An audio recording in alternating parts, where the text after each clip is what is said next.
नमस्कार। तुर्की के राष्ट्रपति एर्दोगान ने पाकिस्तान को दिखाए बड़े सारे सपने। मुस्लिम उम्मा का नेता बनने का सपना, एक इस्लामिक चैनल का सपना, और यह भी दिखाया कि हम मुस्लिम उम्मा अगर एक हो जाएं, और उसका लीडर वो तो खुद भी बनना चाहते थे, यहाँ इमरान खान बनना चाहते थे। खैर अब तो पाकिस्तान के प्राइम मिनिस्टर की कुर्सी जाने वाली है, लेकिन सपना जरूर दिखा दिया कि आप मुस्लिम उम्मा के राजा बन जाओगे, आप मुस्लिम उम्मा के लीडर बन जाओगे और पूरी दुनिया में आपको पूछा जाएगा। उनको गाजी अर्तुगरुल भी दिया। गाजी अर्तुगरुल देने के बाद तो सारे जैसे पाकिस्तान पागल हो गया। उन्होंने गाजी अर्तुगरुल की मूर्तियां लगानी शुरू कर दी, जैसे पता नहीं गाजी अर्तुगरुल ने क्या किया। गाजी अर्तुगरुल जो था वो दिखाता था, जो शो था, टीवी शो था, वो ये दिखाता था कि कैसे मुसलमान लड़े दूसरे धर्मों से। तो उनको सिखाया दूसरे धर्मों से लड़ना, और खुद क्या किया उन्होंने? खुद उन्होंने इजराइल के राष्ट्रपति को टर्की आने की न्योता दे दिया, और इजराइल के राष्ट्रपति ने वो न्योता स्वीकार भी कर लिया।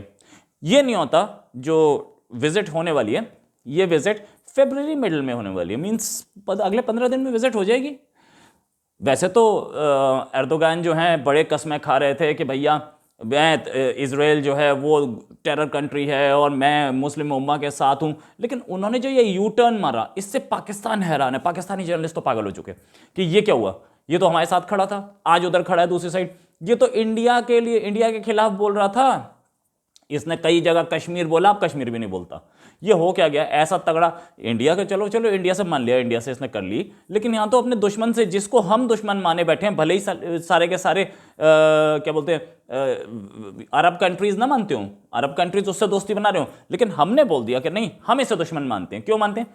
क्योंकि हम मुसलमान, न्यूक्लियर बॉम्ब हमारे पास है, एटमी ताकत है हम, पूरे इस्लामिक कंट्री, पहला इस्लामिक एटम बॉम्ब है वो, जिसके ऊपर इन्होंने ये सोच लिया कि ये तो हमें अल्लाह ने दिया और अब पूरा इस्लामिक वर्ल्ड हमारे पैर छुएगा।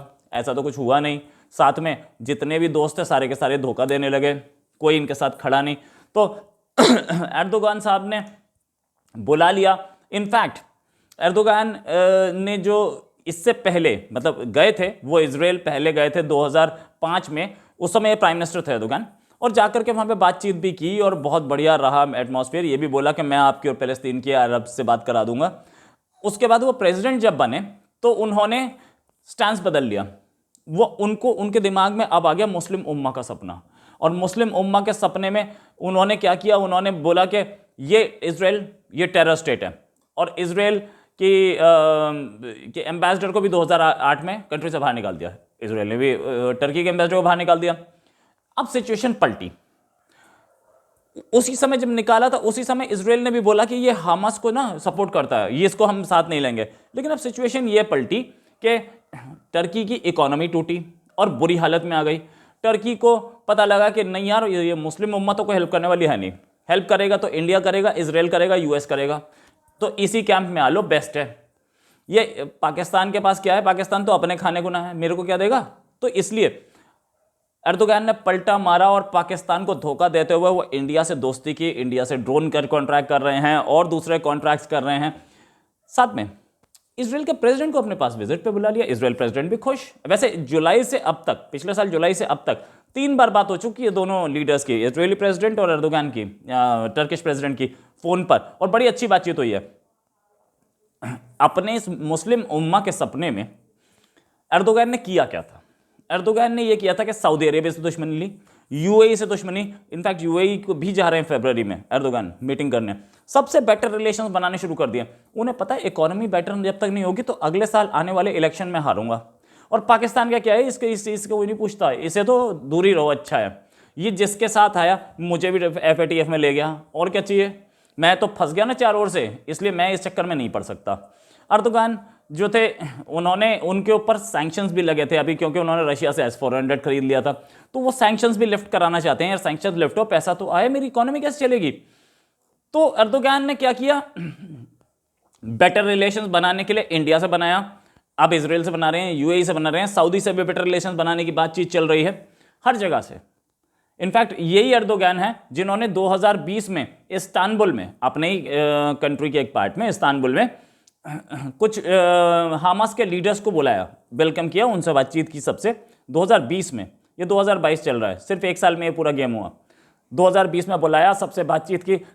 उनमें से कुछ लोग ये थे, कुछ लोग वो थे जो कि जिन पे अमेरिका ने इनाम रखा हुआ था। खैर ये भी सही। अब उम्मा का सपना टूटा और पाकिस्तान को छोड़ा तो ये समझ में आया कि भैया कैसे करा जाए इस काम को। तो एर्दोगान ने बोला कि भैया पहले इकोनॉमी, पहले पैसा, इस्लाम हम बाद में देखते रहेंगे। इनफैक्ट पूरी वर्ल्ड में जितने भी इस्लामिक कंट्री हैं वो पहले डॉलर देखते हैं। ये भी डॉलर का गेम है।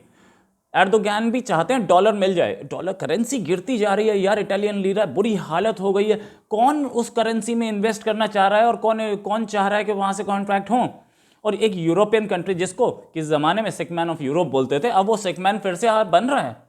तो वो ये एर्दोगान नहीं चाहते कि भाई मेरी कंट्री की इकोनॉमी टूटे, सबसे बेटर रिलेशंस बनाए जाएं और साथ में ये भी कि हम आपस में बिजनेस करें, हमें तेल मिले, हमें दूसरी चीज़ें मिले। और इनफैक्ट एक पाइप वहाँ से गैस वैस निकलने का चक्कर भी है, वो यूरोप का गैस भी इनके पास से निकल सकती है, जो कि इस खराब रिलेशन से नहीं निकल सकती थी। तो इजराइल का प्रेसिडेंट को विजिट पे बुलाना ये सबसे बड़ी चीज़ थी, क्योंकि इजराइल जो है वो वहाँ पर उस एरिया में एक सबका साझा दुश्मन जैसा है। अगर उससे टर्की बेटर रिलेशंस बनाता है तो बाकी सबको समझ में आएगा कि ये क्या है, ये तो सबसे ही करने लगा, इजराइल से कर लिया तो बाकी से क्या इसकी दुश्मनी। ये इंडिया के लिए भी एक इंडिकेशन है कि हम आपसे खराब रिलेशन नहीं चाहते। इजराइल से बेटर रिलेशन बना रहा है तो इंडिया से क्या प्रॉब्लम। और इंडिया से इनफैक्ट एर्दोगान हो सकता है कि कुछ दिनों बाद एर्दोगान खुद इंडिया के प्राइम मिनिस्टर को बुला लें या इंडिया एक विजिट मार जाएं या जो करें। एर्दोगान की वैसे भी अच्छी दोस्ती है और अच्छी मामला सही सेट चल रहा है इंडिया से। आजकल उन्होंने इंडिया का प्रेम एक नया उनका जाग गया है, तो वो नया प्रेम जो है वो इलेक्शंस की मजबूरी या इकोनॉमी की मजबूरी, और कंट्रीज मजबूरी पे चलते हैं। कोई कंट्री ऐसा नहीं होता जो कि किसी रूलर की विल पावर पे या विल पे चलता हो, नहीं। आपकी जैसे पाकिस्तान है, पाकिस्तान के यूएस से रिलेशंस खराब हुए मजबूरी पे, क्योंकि पैसा वहां से चाइना से आ रहा था, हथियार चाइना से आ रहे थे, ये गेम। लेकिन अब थोड़ा सा नया गेम है। अब एर्दोगान को ये समझ आ रहा है कि भैया एक तरफ चाइना का ब्लॉक और एक तरफ American block, India American block में, चाइना के ब्लॉक में पाकिस्तान। तो चाइना के ब्लॉक में जो पाकिस्तान जा रहा है, उस पाकिस्तान और चाइना दोनों से ही अगर मैं डिस्टेंस मेंटेन करूंगा तभी तो मेरी जिंदगी चलेगी, तभी तो मेरा कंट्री चलेगा और तभी मेरी कुर्सी बचेगी। गेम कुर्सी का, किस्सा कुर्सी का जिसे बोलते हैं ना, वो। तो अगले साल के इलेक्शंस की तैयारी ये कि इजराइल अब उन्हें भाई दिखने लगा, अच्छा दोस्त दिखने लगा, और पाकिस्तान जिससे वो गलबैयां करते घूम रहे थे, गले में बायां डाल के घूम रहे थे और इस्लामिक उम्मा के सपने ले रहे थे, उम्मा तो अब गई। अब उन्हें उम्मा नहीं दिख रही, अब उन्हें दिख रहा है कि भाई पैसा, डॉलर डॉलर और डॉलर। और इस डॉलर के लिए वो यूएई भी जाएंगे, सऊदी अरेबिया से बेहतर रिलेशंस बनाएंगे, और खासतौर से जिस कंट्री को एक टेरर स्टेट बोला था इजराइल, उससे तो उन्होंने दोस्ती बनाई ली, और उम्मा का पाकिस्तान उसे डाल दिया कूड़े के डिब्बे में। इसी के साथ एक और खबर के साथ फिर हाजिर होंगे। नमस्कार, जय हिंद।